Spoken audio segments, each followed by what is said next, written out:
आप सभी लोग ये क्या इकट्ठे कर रहे हैं? अच्छा, आप कौन से वस्त्र का यूज कर रहे हैं? कैसा कपड़ा है ये? सूती कपड़ा। आपके चैप्टर का नाम है तंतु से वस्त्र तक। क्या नाम है? तंतु से वस्त्र तक। आपके लिए तंतु शब्द नया होगा। वस्त्र से सभी परिचित हैं। कोई भी त्योहार आता है तो हम नए कपड़े खरीदने जाते हैं। डेली हम कपड़े पहनने, वही वस्त्र हैं। क्या है? वस्त्र है। क्या आपने कभी समझने की कोशिश करी है, जानने की कोशिश की है कि वस्त्र किससे मिलकर बने होते हैं? जैसे आप मकान के निर्माण को देखते हो, मकान बनता हुआ देखते हो, तो आप देखते हो कि मकान के निर्माण की इकाई क्या होती है? ईंट होती है। मकान किससे मिलकर बना होता है? ईंटों से।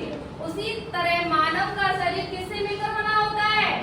कोशिकाओं से। किससे मिलकर बना होता है? कोशिकाओं से। उसी तरह हम वस्त्र की बात करें तो हमारे वस्त्र किससे मिलकर बने होते हैं? तंतु से। तंतु कहें या फिर रेशा कहें। तंतु मिलकर क्या बनाते हैं? धागा बनाते हैं, और धागा मिलकर कपड़ा बनाता है। उसी कपड़े का यूज हम किसमें करते हैं? वस्त्र बनाने में करते हैं। तो हम जानने का प्रयास करेंगे कि ये रेशे हमें मिलते कहाँ से हैं? कुछ रेशे हमें पेड़ पौधों से प्राप्त होते हैं और कुछ रेशे हमें जंतुओं से प्राप्त होते हैं। तो ऐसे रेशे जो हमें पेड़ पौधों से प्राप्त होते हैं, ऐसे रेशों को हम पादप रेशे कहते हैं।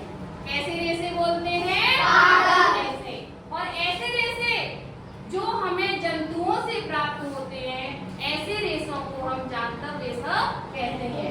जैसे कि आपने भेड़ सभी ने देखी है। भेड़ से हमें क्या मिलती है? ऊन मिलती है। तो भेड़ के बालों से हमें क्या मिलती है? ऊन। तो ये कैसा रेशा हो जाएगा? जानतर रेशा हो जाएगा। जैसे कपास है, जूट है, ये हमें पेड़ पौधों से मिलते हैं। ये कौन से रेशे हो जाएंगे? पादप रेशे हो जाएंगे। उसी तरह रेशम कीट के कोकून से हमें रेशम प्राप्त होता है, तो ये भी कौन सा रेशा हो जाएगा? जानतर रेशा हो जाएगा। तो हम समझने का प्रयास करेंगे। जैसे आप इन बच्चों को देख रहे हैं, आप किसी दर्जी की दुकान पे जाएंगे तो वहाँ पे बहुत सारी कर्तन पड़ी होती हैं, क्योंकि वो सिलाई का काम करता है। उस पर डिफरेंट तरह के कपड़े आते हैं। कोई सूती है, कोई टेरिकोट है, कोई नायलॉन है। तो आप समझने का प्रयास करिए, छू के समझने का प्रयास कीजिए कि कौन सा कपड़ा है।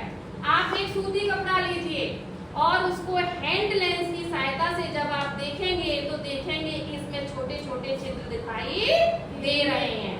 अब इन छिद्रों को आप पिन या आरपिन की सहायता से इसमें से निकालने की कोशिश कीजिए, तो ये धागे निकलेंगे। क्या है ये? धागे। दिख रहे हैं सभी बच्चों को? अब ये आपने निकाला धागा। जब भी आपका कपड़ा खिंच जाता है तो आप देखते हैं उसमें से धागा खिंच जाता है। तो हमारी समझ में आ रहा है कि कपड़े मिलकर किससे बन रहे हैं? धागे से मिलकर बने हुए।